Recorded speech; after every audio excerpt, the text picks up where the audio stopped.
Hello दोस्तों। आरुषि हत्याकांड भारत का एक बहुत ही मिस्टीरियस क्राइम है। पुलिस और सीबीआई की लाख कोशिशों के बावजूद भी कोई इसे सुलझा नहीं पाया। ये केस आज तक एक पहेली बना हुआ है। ये एक रहस्यमयी मर्डर मिस्ट्री में से एक है। जब देश में आरुषि और हेमराज की हत्या की खबर आई तब सबसे बड़ा सवाल ये था कि आरुषि और हेमराज की हत्या किसने की और क्यों की। कमाल की बात तो ये है कि सालों बीत गए, दर्जनों पुलिस वाले और कई सीबीआई की टीम्स भी जांच करके चली गईं। सालों तक ये मामला अदालत में भी चला, मगर आज भी सवाल वही है कि आरुषि और हेमराज की हत्या किसने की और क्यों की। इस केस की जितनी गहराई से जांच की गई उतनी ही नई कहानी निकलकर सामने आई। केस और उलझता गया। सालों बाद भले ही सारे सवाल वही हों, मगर इन सवालों के जवाब तलाशने के दौरान कई ऐसे पहलू सामने आए जो कहीं न कहीं इस सवालों के आधे अधूरे ही सही मगर जवाब देते हैं। तो आखिर क्या है आरुषि व हेमराज हत्याकांड की पूरी कहानी? तो चलिए जानते हैं। हर वो पहलू, हर वो जानकारी जो इस केस से जुड़ी है, हम आपको इस वीडियो में बताएंगे। आरुषि से जुड़ी कई महत्वपूर्ण बातों के साथ ही साथ आरुषि और हेमराज की हत्या के उन पहलुओं के बारे में जो या तो गढ़ी गई है या फिर अलग अलग जांचों से निकल के सामने आई है। पूरी कहानी जानने के लिए हमारे साथ बने रहिए कहानी के अंत तक। दोस्तों, आपका स्वागत है हमारे YouTube चैनल में कि जिसका नाम है क्राइम की रियल कहानी। उम्मीद करता हूँ आप सब अच्छे होंगे। आरुषि व हेमराज हत्याकांड नोएडा के सेक्टर 25 में स्थित जलवायु अपार्टमेंट के मकान नंबर 32 में घटित हुआ था। ये घर डॉक्टर राजेश तलवार और नुपुर तलवार का था। डॉक्टर राजेश तलवार एक डेंटिस्ट थे जो अपनी पर्सनल क्लिनिक चलाने के साथ साथ एक हॉस्पिटल में भी काम करते थे। आरुषि तलवार राजेश और नुपुर तलवार की एक लौती बेटी थी। आरुषि की उम्र हत्या के समय करीब 14 साल की थी। इसके अलावा परिवार में एक नौकर भी था जिसका नाम था हेमराज। हेमराज नेपाल का रहने वाला था। हर दिन की तरह 15 मई 2008 को भी आरुषि तलवार सुबह 6 बजे उठ गई और स्कूल जाने की तैयारी में लग गई। हेमराज आरुषि के लिए नाश्ता बनाने में लगा था, जबकि नुपुर आरुषि को तैयार करने में उसकी मदद कर रही थी। 15 मई को आरुषि जल्द से जल्द स्कूल पहुंचना चाहती थी क्योंकि 16 मई के बाद स्कूल में समर वेकेशंस होने वाली थी और यही वजह थी कि वो जल्दी से स्कूल पहुंचना चाहती थी। वैसे तो आरुषि का जन्म 24 मई को था। समर वेकेशंस की वजह से उसने 16 मई को ही बर्थडे सेलिब्रेट करने का फैसला किया ताकि उसके दोस्त भी बर्थडे में शामिल हो सके। आरुषि के स्कूल जाने के बाद आरुषि के माता पिता यानी राजेश तलवार और नुपुर तलवार भी अपने काम के लिए निकल गए और फिर सभी शाम को ही घर पे एक साथ जमा हुए। रात में लगभग 10 बजे राजेश, नुपुर और आरुषि ने एक साथ खाना खाया। खाना खाने के बाद ये सभी अपने अपने कमरों में चले गए। हालांकि थोड़ी देर बाद ही राजेश और नुपुर अपनी बेटी के कमरे में चले गए और 16 मई को आयोजित होने वाले बर्थडे पार्टी के बारे में चर्चा के साथ ही साथ सरप्राइज के तौर पर जन्मदिन से पहले ही बेटी को एक डिजिटल कैमरा गिफ्ट किया। वैसे तो राजेश तलवार कैमरा अपनी बेटी को 24 मई यानी आरुषि की असली बर्थडे के दिन देना चाहते थे, मगर नुपुर ने राजेश को उसी रात बेटी को ये कैमरा सरप्राइज के तौर पर देने के लिए कहा। कैमरा मिलते ही आरुषि ने एक के बाद एक कई तस्वीरें खींची। आरुषि ने अपनी तस्वीरें लेने के साथ साथ अपने माता पिता की भी कई तस्वीरें खींची। बेटी को कैमरा गिफ्ट करने के बाद राजेश और नुपुर अपने कमरे में चले गए, जबकि आरुषि भी कैमरे को साइड में रखकर सोने चली गई। इसी बीच लगभग 11 बजे के आसपास राजेश तलवार ने अपनी पत्नी नुपुर को आरुषि के कमरे में रखे इंटरनेट राउटर को ऑन करने के लिए कहा। जब नुपुर तलवार आरुषि के कमरे में राउटर ऑन करने के लिए गई तो उस समय आरुषि एक नॉवेल पढ़ रही थी। आरुषि पढ़ाई में लगी रही, जबकि नुपुर चुपचाप कमरे में रखे राउटर को ऑन करके बाहर आ गई। जांच के अनुसार राजेश ने 11:12 पे इंटरनेट यूज किया और फिर वो सो गए।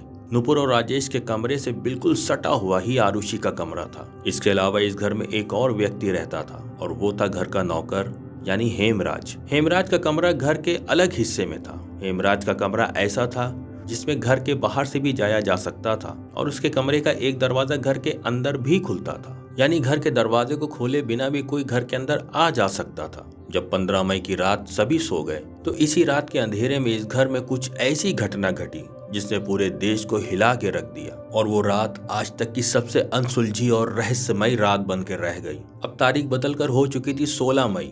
रोज की तरह घर की मेड भारती सुबह 6 बजे ही राजेश तलवार के घर काम करने के लिए आ चुकी थी। उसने घर की डोरबेल बजाई। राजेश तलवार के यहाँ नौकरी ज्वाइन किए हुए भारती को बस 6 दिन हुए थे। अब तक जब भी वो काम के लिए आई थी तो पहली बेल बजाते ही हेमराज दरवाजा खोलने आ जाता था, मगर आज भारती ने बेल बजाई तो कोई भी बाहर नहीं निकला। दोबारा बेल बजाने पर भी कोई बाहर नहीं निकला। हालांकि भारती ने जब तीसरी बार बेल बजाई तो नुपुर तलवार ने घर की बालकनी का दरवाजा खोला और भारती से पूछा कि हेमराज कहाँ है। इस पर भारती ने जवाब दिया कि मुझे नहीं पता। तब नुपुर ने भारती से कहा कि हो सकता है कि हेमराज दूध लेने गया हो और उसी ने बाहर से दरवाजा बंद कर दिया होगा। नुपुर ने भारती से कहा कि तुम थोड़ी देर इंतजार कर लो, जब हेमराज वापस आ जाए तो अंदर आ जाना। इस पर भारती ने कहा कि मुझे और भी जगह काम करने जाना है, मुझे देर हो जाएगी, इसलिए आप बालकनी से चाबी फेंक दो, मैं बाहर से दरवाजा खोल लेती हूँ। इसके बाद नुपुर तलवार अंदर चली गई और चाबी लेकर बालकनी में आई, जहां से उन्होंने चाबी नीचे फेंक दी। चाबी देने के बाद नुपुर ने भारती से ये भी कहा कि शायद दरवाजा लॉक नहीं है बल्कि सिर्फ कुंडी लगी हुई है, फिर से चेक करो। वापस आकर भारती ने देखा तो सच में दरवाजा लॉक नहीं था बल्कि सिर्फ कुंडी लगी हुई थी। भारती को चाबी देने के बाद नुपुर ने हेमराज के मोबाइल पर फोन किया, मगर कुछ रिंग होने के बाद फोन कट गया और अगले ही पल हेमराज का मोबाइल स्विच ऑफ आने लगा। फिर दोबारा कभी फोन ऑन भी नहीं हुआ और न ही कभी वो फोन मिला। जब तक नुपुर तलवार ने भारती को घर की चाबी दी और हेमराज को फोन किया, तब तक घर के मुखिया यानी राजेश तलवार भी सोकर उठ चुके थे। राजेश तलवार ने अपने कमरे से उठकर जैसे ही बाहर हाल में अपना कदम रखा तो उनकी नजर डाइनिंग टेबल पर रखी एक स्कॉच विस्की की बोतल पर पड़ी, जो पूरी तरीके से खाली थी। बोतल पर कुछ खून के निशान भी थे। बोतल देखकर राजेश तलवार चौंक गए और उन्होंने अपनी पत्नी नुपुर तलवार से पूछा कि आखिर यहाँ ये बोतल किसने रखी है। इस पर नुपुर भी थोड़ा सा हैरान हुई और उन्होंने राजेश तलवार से कहा कि जरा एक बार आरुषि के कमरे को तो चेक करें। आरुषि के कमरे का दरवाजा ऐसा था जिसे बाहर से चाबी से खोला जा सकता था, जबकि अंदर की ओर से वो बिना चाबी के भी खुल सकता था। अक्सर रात में सोते समय नुपुर आरुषि के कमरे को बाहर से लॉक कर दिया करती थी। राजेश तलवार ने देखा कि आरुषि के कमरे का दरवाजा थोड़ा सा खुला हुआ है। कमरा खुला देखकर जैसे ही राजेश तलवार अंदर गए तो अंदर का नजारा देखकर उनके पैरों तले जमीन खिसक गई और बेतहाशा चीखने लगे, क्योंकि आरुषि के बिस्तर पर चारों ओर खून ही खून था। उसका पूरा शरीर खून से लथपथ था। उसकी गर्दन पर गहरे जख्म के निशान थे। आरुषि मरी हुई वहीं पर पड़ी थी। राजेश की चीख सुनकर नुपुर भागते हुए कमरे के अंदर आई। वहां का नजारा देखकर नुपुर की सांसें रुक गईं। वो बिल्कुल सम खड़ी थी। उसकी बिल्कुल भी कुछ समझ में नहीं आ रहा था कि क्या रिएक्ट करे। अब तक नौकरानी भारती भी घर के अंदर दाखिल हो चुकी थी। जैसे ही भारती घर के अंदर आई, उसने नुपुर तथा राजेश के रोने की आवाज सुनी। उन दोनों को रोता देखकर भारती भी उसी कमरे की तरफ गई। भारती के कमरे में दाखिल होते ही नुपुर तलवार उसे लिपट कर रोने लगी और नुपुर ने आरुषि के बदन पर रखे एक कंबल को हटाकर भारती को आरुषि का कटा हुआ गला दिखाते हुए कहा कि ये देखो, ये क्या हो गया, ये हेमराज ने क्या कर दिया। फिर राजेश और नुपुर ने भारती को बताया कि हेमराज आरुषि की हत्या करके वहां से भाग गया। भारती ने उन दोनों को शांत कराने की कोशिश की, मगर वो लोग शांत नहीं हो रहे थे। साथ ही साथ उसने पूछा कि किसी को बुला कर ले आए। इस पर नुपुर ने पड़ोसियों को बुलाने की इजाजत दे दी। इसके बाद भारती भागते हुए घर के बाहर आई और उसने इसी जलवायु अपार्टमेंट के रहने वाले अन्य लोगों को आरुषि की हत्या के बारे में बताया। खबर सुनकर बाकी लोग भी कमरे में जमा हो गए। इसी बीच किसी ने जलवायु विहार के सिक्योरिटी गार्ड वीरेंद्र सिंह से कहा कि पुलिस को फोन करो। जब पुलिस मौके पर पहुंची तो पुलिस ने देखा कि लगभग 15 लोग लिविंग रूम में खड़े थे, जबकि 5-6 लोग राजेश तथा नुपुर तलवार के कमरे में थे, जबकि आरुषि के कमरे में कोई नहीं था। जैसे ही पुलिस वहां पहुंची तो राजेश तलवार ने पुलिस वालों से कहा कि घर के नौकर यानी हेमराज ने ही आरुषि की हत्या की है। वो भाग गया है और उसका फोन भी बंद है, क्योंकि हेमराज सच में गायब था। इसलिए पुलिस वालों को लगा कि पहले हेमराज ने शराब पी, फिर शराब के नशे में आकर वो आरुषि के कमरे में चला गया, जहां उसने आरुषि के साथ जोर जबरदस्ती करने की कोशिश की। जब आरुषि ने इसका विरोध किया तो हेमराज ने किसी धारदार चीज के सहारे आरुषि की हत्या कर दी और भाग गया। इस थ्योरी के आधार पर हेमराज को आरुषि का मर्डरर मानते हुए पुलिस ने हेमराज पे 20,000 का इनाम भी रख दिया तथा पुलिस की एक टीम हेमराज को पकड़ने के लिए नेपाल में उसके गांव के लिए निकल गई और पुलिस की दूसरी टीम ने लाश को अपने कब्जे में ले लिया और आरुषि के शव को लगभग 8:30 बजे पोस्टमार्टम के लिए भेज दिया गया। पोस्टमार्टम होने के बाद लगभग 1 बजे फिर से आरुषि के शव को घर पर वापस लाया गया और लगभग 4 बजे के आसपास आरुषि का अंतिम संस्कार करने के लिए शव को शमशान घाट ले जाया गया। आरुषि के अंतिम संस्कार के बाद पुलिस ने आरोप लगाया कि राजेश तलवार आरुषि का अंतिम संस्कार जल्द से जल्द करना चाहते थे, जबकि राजेश तलवार की दलील थी कि बड़े बुजुर्गों की राय ये थी कि जल्द से जल्द अंतिम संस्कार कर दिया जाए। लाश मिलने से लेकर अंतिम संस्कार तक इस घर में इतने ज्यादा लोग आए थे कि क्राइम सीन पूरी तरह से तहस नहस हो गया था और कुछ पुलिस वालों की भी लापरवाही रही कि पुलिस वालों ने क्राइम सीन को सुरक्षित करने के लिए भी बहुत ज्यादा मेहनत नहीं की। इसका नतीजा ये रहा कि बहुत सारे अहम सबूत नष्ट हो गए थे। क्राइम इन्वेस्टिगेटिंग एक्सपर्ट्स का दावा तो यहाँ तक था कि लगभग 90% सबूत तो इस लापरवाही की वजह से ही नष्ट हो गए थे। हालांकि फिर भी फॉरेंसिक एक्सपर्ट्स ने आरुषि के कपड़े, चादर, बेडशीट, मैट्रेस इत्यादि को जांच के लिए फॉरेंसिक लैब भेज दिया। इसके अलावा दीवारों तथा विस्की की बोतल से भी खून के नमूने इकट्ठा किए। वहीं बड़े पैमाने पर घर के अंदर से फिंगरप्रिंट भी उठाए गए। घर के अंदर की जांच के दौरान पुलिस वालों की नजर ऊपर जाती हुई सीढ़ियों पर पड़ी। सीढ़ी पर कई जगह खून के निशान थे। फ्लोर पर भी कई जगह खून के छींटे पड़े हुए थे। इन खून के धब्बों का पीछा करते हुए पुलिस वाले जब ऊपर की तरफ बढ़े तो उन्होंने देखा कि छत पे जाने वाला दरवाजा तो बंद है। इस पर एक पुलिस वाले ने राजेश तलवार से छत पर लगे दरवाजे की चाबी मांगी। पुलिस वाले के चाबी मांगने पर राजेश तलवार तुरंत अपने कमरे में चले गए और काफी देर तक कमरे से बाहर नहीं निकले। जब पुलिस वाले ने दोबारा छत की चाबी मांगी तो राजेश तलवार पुलिस वाले पर ही भड़क गए और कहने लगे कि आप यहाँ छत पर जाने में अपना समय बर्बाद कर रहे हैं और उधर कातिल कहीं भाग जाएगा, आप जाकर पहले उसे पकड़िए। राजेश तलवार की बातें सुनकर वहां मौजूद पुलिस वालों ने छत पे जाने का इरादा बदल दिया और हेमराज को खोजने की कोशिश में काफी तेजी हो गई। 17 मई 2008 को राजेश और नुपुर तलवार अपनी बेटी आरुषि तलवार की अस्थियों को विसर्जित करने के लिए हरिद्वार निकल गए। इधर पुलिस वालों का घर में आना जाना और जांच का सिलसिला जारी था। इसी बीच घर में एक रिटायर्ड पुलिस ऑफिसर के गौतम आए। वो क्राइम सीन का मुआयना करने के लिए जांच दल में शामिल एक पुलिस वाले की रिक्वेस्ट पर आए थे। जब के गौतम ने भी छत की तरफ जाने वाली सीढ़ी पर खून के धब्बे देखे तो उन्होंने भी छत की चाबी मांगी, मगर चाबी नहीं मिली। तो अंत में लॉक तोड़ने का फैसला किया गया। सुबह लगभग 10:30 बजे छत पर जाने वाले दरवाजे का लॉक तोड़ दिया गया था। जांच अधिकारी छत पर गए। यहाँ उन्होंने जो कुछ भी देखा वो देखकर हर कोई हिल गया। यहाँ पर एक लाश पड़ी हुई थी। इस लाश के गले पर भी ठीक वैसे ही जख्म का निशान था जैसा निशान आरुषि के गले पर था। लाश देखते ही पुलिस वालों ने उसी समय घर में मौजूद तलवार के भाई को बुलाया लाश की पहचान करने के लिए। तो वो लाश को पहचान नहीं पाए और कहने लगे कि ये लाश किसकी है। इसी के बाद हरिद्वार के लिए निकले राजेश और नुपुर तलवार को भी फोन किया गया और जल्द से जल्द वापस आने को कहा गया। वापस आकर राजेश तलवार भी उस शव को नहीं पहचान पाए कि छत पर मरा पड़ा व्यक्ति कौन है। हालांकि पुलिस वालों ने ये कहा कि कहीं ये हेमराज का शव तो नहीं है। तो इस पर राजेश ने कहा कि मैं पक्के तौर पे नहीं कह सकता। इसके बाद पुलिस ने हेमराज के कुछ दोस्तों को उसकी पहचान करने के लिए बुलाया और उन्होंने पहली नजर में ही ये कंफर्म कर दिया कि ये शव तो हेमराज का ही है। मतलब जिस हेमराज को अब तक आरुषि का कातिल मानकर पुलिस ढूंढ रही थी, उसकी लाश खून में डूबी हुई छत पर किसी कोने में पड़ी हुई थी। अब पुलिस के सामने ये पता लगाने की चुनौती थी कि आखिर इन दोनों का कातिल कौन है। अब जांच कर रही पुलिस की टीम भी दो भागों में बढ़ गई थी। एक टीम ने अपनी थ्योरी के हिसाब से घर में मौजूद राजेश और नुपुर तलवार को इन दोनों का कातिल मानना शुरू कर दिया था, जबकि पुलिस की एक टीम ने हेमराज के दोस्तों पर शक जताया।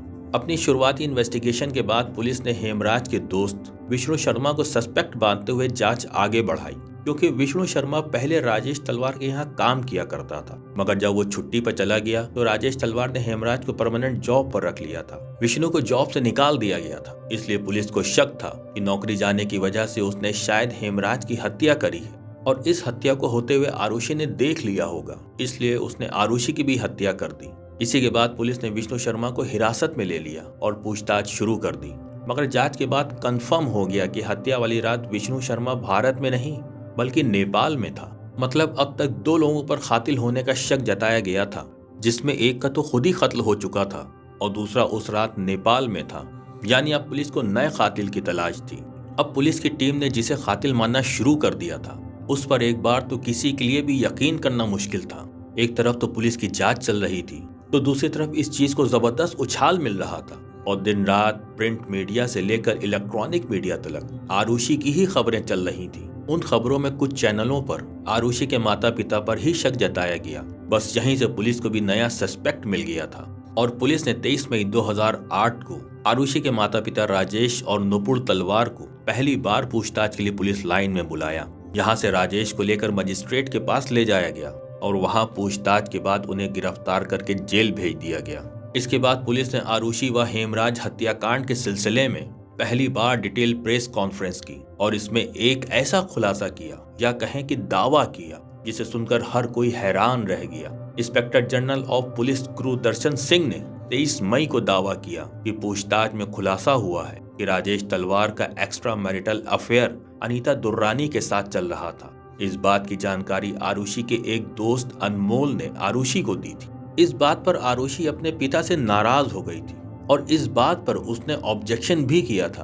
पुलिस के मुताबिक पिता के एक्स्ट्रा मैरिटल अफेयर से आरुषि पर काफी बुरा असर हुआ था और उसने खुद को घर में कैद कर लिया था, यहाँ तक कि वो कथित तौर पर हेमराज के साथ सेक्सुअल रिलेशन में भी आ गई थी। 15 मई 2008 की रात जब राजेश तलवार सोने के लिए चले गए तब आरुषि के कमरे में हेमराज आ गया। जब दोनों संबंध बना रहे थे तभी राजेश तलवार किसी काम से कमरे से बाहर आए तो उन्होंने आरुषि का कमरा थोड़ा खुला हुआ देखा और वो कमरे के अंदर चले गए, जहां उन्होंने देखा कि दोनों आपत्तिजनक हालत में हैं। ये देखकर राजेश तलवार को गुस्सा आ गया और उन्होंने हेमराज को मारना शुरू कर दिया और मारते मारते उसे छत पर ले गए, जहां फिर उसके सर पर किसी भारी चीज से वार किया और फिर अपने सर्जिकल ब्लेड से उसका गला काट दिया और छत का दरवाजा बंद करके नीचे आ गए। जब राजेश तलवार नीचे आए तो उन्होंने काफी अधिक मात्रा में शराब पी और फिर कमरे में जाकर अपनी बेटी की भी हत्या कर दी। ये शब्द हमारे नहीं है, बल्कि ये दावा पहली बार पुलिस की ओर से ही किया गया था।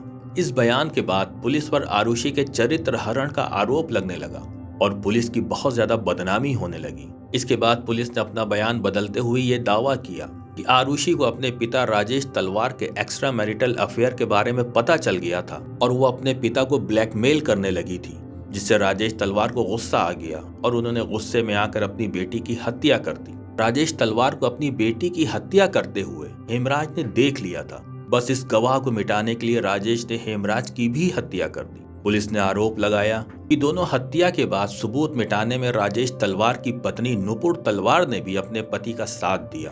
इसके बाद जांच आगे बढ़ती रही। मामले की गर्माहट को देखते हुए केस 1 जून 2008 को सीबीआई को सौंप दिया गया।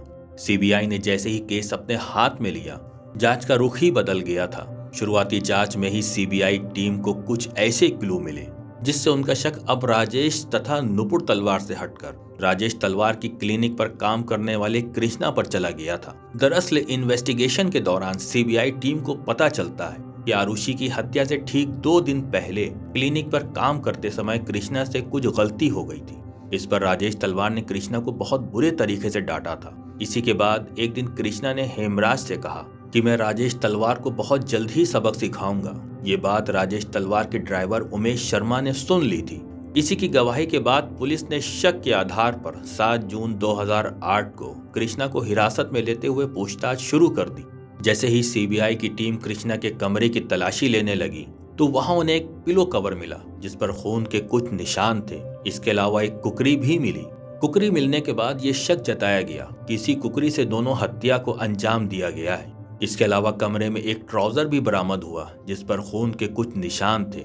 ये चीजें इस बात की ओर इशारा कर रही थी कि शायद अब असली कातिल पकड़ा गया। इसके बाद पुलिस ने कृष्णा का पहला पॉलीग्राफ टेस्ट करवाया। फिर 9 जून 2008 को एम्स दिल्ली में इसका साइकोलॉजिकल असेसमेंट किया गया। फिर 12 जून को कृष्णा का नार्को टेस्ट भी किया गया। नार्को टेस्ट तथा पॉलीग्राफ टेस्ट के आधार पर 13 जून 2008 को सीबीआई की टीम ने कृष्णा को गिरफ्तार कर लिया था। नार्को टेस्ट के दौरान कृष्णा ने अपने दोस्त राजकुमार का भी नाम लिया था। राजकुमार राजेश तलवार के दोस्त के यहाँ घरेलू नौकर के तौर पर काम करता था। राजकुमार का नाम आते ही 23 जून को पुलिस ने राजकुमार को भी हिरासत में ले लिया और फिर उसका भी polygraph test, psychological assessment, brain mapping तथा नार्को टेस्ट किया गया और इन सभी के आधार पर 27 जून 2008 को राजकुमार को भी सीबीआई ने गिरफ्तार कर लिया। ये आरुषि व हेमराज कत्ल की दूसरी गिरफ्तारी थी। सीबीआई ने तीसरी गिरफ्तारी 30 जून 2008 को विजय मंडल उर्फ शंभू के रूप में की। विजय मंडल आरुषि तलवार के पड़ोसी पुनीता टंडन के यहाँ काम करता था। अब तक पुलिस 3 लोगों को गिरफ्तार कर चुकी थी। ये एक बहुत बड़ा इत्तेफाक था कि ये तीनों ही नेपाल के रहने वाले थे और आसपास रहते हुए नोएडा में ही काम कर रहे थे। इन तीनों की गिरफ्तारी के बाद लंबी पूछताछ की गई और फिर सीबीआई प्रमुख अरुण कुमार की ओर से 11 जुलाई 2008 को एक प्रेस कॉन्फ्रेंस की गई जिसमें कई चौंकाने वाले दावे किए गए। प्रेस कॉन्फ्रेंस में अरुण कुमार ने दावा किया कि सीबीआई को राजेश तलवार तथा नुपुर तलवार के खिलाफ एक भी ठोस सबूत नहीं मिला जिससे ये साबित हो सके कि इन्होंने हेमराज या फिर आरुषि की हत्या की है। 20 जून 2008 को राजेश तलवार का पहला तथा 25 जून 2008 को आरुषि की मां नुपुर तलवार का दूसरा लाई डिटेक्टर टेस्ट कराया गया। उसमें भी पुलिस को कोई क्लू नहीं मिला। हालांकि सीबीआई ने राजेश और नुपुर को क्लीन चिट नहीं दी थी। दूसरी तरफ सीबीआई ने ये जानकारी दी कि कृष्णा, राजकुमार और विजय मंडल ही फिलहाल क्राइम सस्पेक्ट हैं। दावा ये भी किया गया कि इन तीनों में से 2 लोगों ने आरुषि और हेमराज की हत्या की बात भी कबूल कर ली है। कृष्णा, राजकुमार और शंभू से पूछताछ के आधार पर सीबीआई के ज्वाइंट डायरेक्टर अरुण कुमार ने प्रेस कॉन्फ्रेंस के दौरान आरुषि और हेमराज की हत्या के कुछ संभावित कारण भी बताए। हत्या के क्राइम सस्पेक्ट्स में से एक राजकुमार के पॉलीग्राफ टेस्ट तथा नार्को टेस्ट के मुताबिक हत्या वाली रात यानी 15 मई 2008 को हेमराज ने राजकुमार, कृष्णा और विजय मंडल को अपने कमरे में पार्टी के लिए बुलाया था। यहाँ चारों बैठकर शराब पी रहे थे। तभी अचानक से कृष्णा ने पिछले दिनों राजेश तलवार द्वारा की गई अपनी बेइज्जती के बारे में बात की और कहा कि मैं इसका बदला राजेश तलवार से जरूर लूंगा। राजकुमार के बयान के मुताबिक जब कृष्णा राजेश तलवार के खिलाफ बातें कर रहा था तो ये सभी बातें आरुषि ने सुन ली थी। आरुषि ने उन लोगों से कहा कि मैं इस बारे में अपने पिता से तुम्हारी शिकायत करूंगी। इस पर कृष्णा को गुस्सा आ गया और उसने अपने पास रखी छुरी निकाली और आरुषि के कमरे में जाकर उसकी हत्या कर दी। आरुषि की हत्या करने के बाद कृष्णा भागने लगा, जिस पर हेमराज ने उसे पकड़ने की कोशिश करी। इस पर कृष्णा का साथ देने के लिए राजकुमार भी उसके साथ में आ गया और दोनों खींचते हुए हेमराज को छत पर ले गए और फिर वहां हेमराज की हत्या कर दी और छत के दरवाजे को बंद करके छत से ही भाग गए। हत्या के दूसरे क्राइम सस्पेक्ट कृष्णा के बयान के मुताबिक शराब पीने के बाद कृष्णा और राजकुमार एक साथ आरुषि के कमरे में दाखिल हो गए। राजकुमार ने आरुषि के साथ गलत हरकत करने की कोशिश की। आरुषि ने अपने बचाव में हाथ पैर चलाना शुरू कर दिए। इस पर कृष्णा ने अपनी छुरी निकाली और आरुषि की हत्या कर दी। इन दोनों को ये सब कुछ करते हेमराज ने देख लिया था, इसलिए कृष्णा और राजकुमार ने हेमराज को खींचकर छत पे ले गए, फिर वहीं उसकी हत्या कर दी। ये तो कृष्णा का पहला वाला बयान था। जब दोबारा उसका नार्को टेस्ट किया गया तो कृष्णा के दूसरे बयान के मुताबिक शराब पीने के बाद राजकुमार और विजय मंडल आरुषि के कमरे में चले गए, जहां इन दोनों ने आरुषि के साथ जबरदस्ती करने की कोशिश की। जब आरुषि ने इसका विरोध किया तो विजय मंडल ने सीधे आरुषि के सिर पर जोरदार वार किया। इसके बाद राजकुमार ने छुरी से आरुषि की हत्या कर दी। इसके बाद कृष्णा, राजकुमार और विजय मंडल तीनों मिलकर हेमराज को अपने साथ लेकर छत पे चले गए और वहां पर उसे भी मारकर भाग गए। जब तीसरी बार कृष्णा से पूछताछ की गई तो उसके मुताबिक सबसे पहले राजकुमार आरुषि के कमरे की तरफ बढ़ा और उसके पीछे पीछे कृष्णा और विजय मंडल भी गए। राजकुमार ने पहले आरुषि के साथ गलत हरकत करने की कोशिश की। जब आरुषि ने इसका विरोध किया तो कृष्णा ने अपने पास रखी छुरी निकाली और आरुषि का गला रेत दिया। कृष्णा को ये सब कुछ करते हेमराज ने देख लिया था और वो कहने लगा कि मैं इसके बारे में राजेश तलवार को सब कुछ बता दूंगा। इस पर हेमराज को लेकर ये तीनों छत पर चले गए, जहां पर उसकी हत्या करने के बाद वो सभी वहां से भाग गए। इस खुलासे के बाद 12 जुलाई 2008 को राजेश को बेल मिल गई और लगभग 50 दिन के बाद जेल से रिहा कर दिए गए। और दूसरी तरफ राजकुमार, कृष्णा और विजय मंडल के खिलाफ जांच आगे बढ़ाई गई। सीबीआई की टीम ने तीनों नौकरों को कातिल मानते हुए जांच आगे बढ़ाई। आगे की जांच में कृष्णा के मकान मालिक ने गवाही दी कि 15 मई की रात कृष्णा तो उन्हीं के घर पर था और रात में कई बार उन्होंने उसे घर पर ही देखा था। दूसरी तरफ हत्या के दूसरे क्राइम सस्पेक्ट विजय मंडल के मालिक पुनीत टंडन ने जांच कर रही टीम के सामने गवाही दी कि उन्होंने भी विजय मंडल उर्फ शंभू को 15 मई की रात अपने घर में ही देखा था और वो कहीं बाहर भी नहीं निकला था। तीसरा क्राइम सस्पेक्ट राजकुमार के लिए अनीता दुर्रानी ने गवाही दी कि राजकुमार 15 मई की रात लगभग 12:30 बजे तक उनके घर के अंदर ही था। जलवायु विहार अपार्टमेंट में कम से कम उस रात 6 गार्डों में से किसी ने भी इस बात की पुष्टि नहीं की कि उस रात राजकुमार, कृष्णा या विजय मंडल में से कोई भी उस अपार्टमेंट में दाखिल हुआ हो। जब जांच आगे बढ़ी तो पता चला कि इन तीनों में से किसी के भी डीएनए सैंपल राजेश तलवार के घर से बरामद किए गए ब्लड सैंपल से मैच नहीं हुए। इतना ही नहीं, इन तीनों के फिंगरप्रिंट्स भी राजेश तलवार के घर में कहीं से नहीं मिले और न ही किसी फिंगरप्रिंट से मैच हुए। इसके अलावा सीबीआई की टीम ने कृष्णा के पास से जो कुकरी बरामद की थी और उस पर खून के जो निशान होने का दावा किया गया था वो खून इंसान का था ही नहीं, मामला जब और आगे बढ़ा तो पता चला कि सीबीआई की टीम ने जोर जबरदस्ती करते हुए इन तीनों नौकरों को आरुषि और हेमराज की हत्या करने वाली बात को कबूल करने पर मजबूर किया था। नार्को टेस्ट में भी जो भी बातें इन्होंने कही थी, कथित तौर पर वो सभी कहानी पहले इन तीनों के दिमाग में बिठाई गई थी। अभी जांच चल ही रही थी कि सितंबर 2008 में अब तक आरुषि व हेमराज की जांच कर रही सीबीआई टीम को हटाकर इस केस की जांच सीबीआई की नई टीम के हाथों में दे दी गई। सीबीआई की पुरानी टीम जिन तीनों को अब तक क्राइम सस्पेक्ट मानते हुए जांच कर रही थी, उन तीनों को ही सितंबर 2008 में सबूतों की कमी होने की वजह से रिहा कर दिया गया। जेल से छूटने के बाद क्राइम सस्पेक्ट में से एक ने यानी विजय मंडल ने दावा किया कि सीबीआई ने उन्हें दिमागी और शारीरिक तौर पर काफी टॉर्चर किया था। सीबीआई की नई टीम का गठन एसपी नीलम किशोर के नेतृत्व में किया गया था तथा एडिशनल एसपी एजीएल कॉल को इन्वेस्टिगेटिंग ऑफिसर बनाया गया। सीबीआई की नई टीम ने फिर से नए सिरे से जांच करना शुरू कर दी। आरुषि के पोस्टमार्टम करने वाले डॉक्टरों की टीम से पूछताछ के दौरान डॉक्टर सुनील तोहरा तथा डॉक्टर नरेश राज ने नया खुलासा करते हुए कहा कि आरुषि के पोस्टमार्टम के दौरान उन्होंने देखा कि आरुषि के हाइमेन क्षतिग्रस्त थे तथा ऐसा लग रहा था कि आरुषि के मरने के बाद उसके प्राइवेट पार्ट्स को काफी अच्छे से साफ किया गया था। दूसरी तरफ डॉक्टर नरेश राज ने सीबीआई के सामने गवाही दी कि हेमराज के सूजे हुए प्राइवेट पार्ट इस बात की ओर इशारा कर रहे थे कि अंतिम समय में हेमराज सेक्सुअल इंटरकोर्स में शामिल था। फिर अक्टूबर 2009 में क्राइम सीन को फिर से रिक्रिएट किया गया और सीबीआई की नई टीम ने दावा किया कि आरुषि के कमरे में जो हालात लोगों ने हत्या के बाद देखे थे, दरअसल वो बनाए गए थे। यानी हत्या करने के बाद चीजों को अपने हिसाब से सही किया गया था और फिर लोगों को आरुषि की हत्या की खबर दी गई थी। जांच में ये भी खुलासा हुआ कि जिस समय आरुषि का पोस्टमार्टम हो रहा था, उसी समय आरुषि के पिता राजेश तलवार ने अपने एक रिश्तेदार को फोन किया जिसकी पहचान एक रिटायर्ड आला पुलिस ऑफिसर से थी। उसने किसी अज्ञात इंसान को फोन किया और फिर उसका फोन पोस्टमार्टम कर रहे डॉक्टर के पास आया। कथित तौर पे ये दावा किया गया कि ये फोन कॉल राजेश तलवार ने डॉक्टर के पास पोस्टमार्टम रिपोर्ट में कहीं भी आरुषि की रेप होने की बात या फिर प्राइवेट पार्ट में सीमेंट मिलने की बात का जिक्र पोस्टमार्टम में न करने के लिए कराई थी। सीबीआई की नई टीम ने आरुषि तलवार के सर पर लगे चोट की एनालिसिस करते हुए ये अंदाजा लगाया कि सर पर वार गोल्फ स्टिक से किया गया था क्योंकि इंजरी एक ट्रायंगुलर शेप में थी। जांच के दौरान पुलिस ने राजेश तलवार के घर से गोल्फ क्लब का पूरा सेट भी बरामद किया था जिसमें से सीबीआई की ओर से दावा किया गया कि गोल्फ स्टिक से आरुषि तथा हेमराज के सर पर वार किया गया जिससे उसकी मौत हुई। हालांकि उस गोल्फ क्लब पर किसी तरह का कोई ब्लड सैंपल नहीं मिला, न ही वहां से कोई डीएनए या फिर कोई बायोलॉजिकल फ्लूइड भी बरामद किया जा सका। बाद में उन गोल्फ क्लब को कुछ विशेषज्ञों के पास भेजा गया तो उन्होंने अपनी रिपोर्ट में कहा कि वहां मौजूद सभी गोल्फ स्टिक में से एक स्टिक को देखकर ऐसा लग रहा था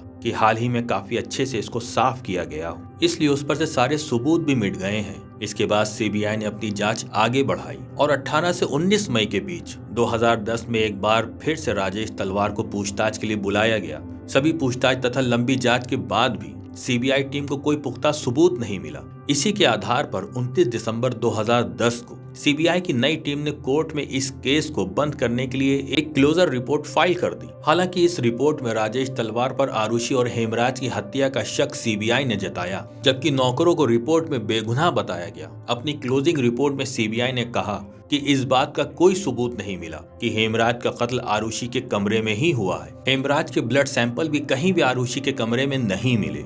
इसके अलावा राजेश या नुपुर के कपड़ों से भी हेमराज के सैंपल नहीं मिले। सीबीआई की टीम को हत्या में इस्तेमाल किए गए हथियार का भी कोई पता नहीं चला। हालांकि रिपोर्ट में सीबीआई ने दावा किया कि जैसा कट आरुषि और हेमराज के गले पर था, उसे देखते हुए ऐसा लग रहा था कि ये किसी प्रोफेशनल ने सर्जिकल ब्लेड से ही किया है, क्योंकि राजेश और नुपुर दोनों ही डॉक्टर थे। इस बात से ये संभावना जताई गई कि उन्होंने ही सर्जिकल ब्लेड से ही इन दोनों का गला काटा है। राजेश और नुपुर की बेगुनाही की सबसे बड़ी वजह ये भी रही कि किचन में जो शराब की बोतल रखी थी, फिंगरप्रिंट और जो खून के निशान उस बोतल पे थे, ना तो वो पहले के 3 क्राइम सस्पेक्ट से मैच हुए और ना ही राजेश और नुपुर के सैंपल से मैच हुए। इसके अलावा पूरे केस में हत्या के क्लियर मोटिव का भी पता नहीं चल पाया। इन सभी के आधार पर सीबीआई ने कोर्ट से इस केस को बंद करने की अपील की, मगर इस क्लोजिंग रिपोर्ट में डॉक्टर राजेश तलवार और नुपुर को दोषी माना गया था और इसी के साथ उन तीनों नौकरों को निर्दोष माना गया था। इस क्लोजिंग रिपोर्ट में राजेश तलवार पे जो उंगली उठाई गई थी उससे राजेश तलवार खुश नहीं थे और वो खुद पर की गई सीबीआई की टिप्पणी से नाराज थे और एक बार फिर वो खुद पर की गई सीबीआई की टिप्पणी के खिलाफ कोर्ट पहुंच गए। राजेश तलवार को उनका ये कदम बहुत महंगा पड़ा क्योंकि राजेश तलवार कोर्ट में बेगुनाह साबित होने गए थे, मगर वहां वो उल्टा ही फंस गए और एक बार फिर से केस की जांच शुरू हुई। कोर्ट ने क्लोजर रिपोर्ट को चार्जशीट में बदलकर राजेश और नुपुर तलवार पर ही मामला दर्ज करते हुए फिर से जांच करने के आदेश दे दिए। कोर्ट का मानना था कि राजेश और नुपुर तलवार पर मामला दर्ज करने के लिए पर्याप्त सबूत है। अब इस नई जांच के बाद सीबीआई के एडिशनल एसपी एजीएल कौल ने आरुषि और हेमराज की हत्या की नई थ्योरी पेश करी। सीबीआई के मुताबिक 15 से 16 मई की रात राजेश तलवार जब अपने कमरे में सो रहे थे तो उन्हें कुछ आवाज सुनाई दी। आवाज सुनकर वो अपने कमरे से बाहर आए और हेमराज के कमरे की तरफ गए। वहां उन्होंने देखा कि कमरे में कोई नहीं है। फिर उन्होंने ध्यान दिया तो उन्हें एहसास हुआ कि आवाज तो आरुषि के कमरे से आ रही है। इसके बाद उन्होंने हेमराज के कमरे में रखे हुए एक गोल्फ स्टिक को हाथ में लिया और दौड़ते हुए आरुषि के कमरे में पहुंच गए।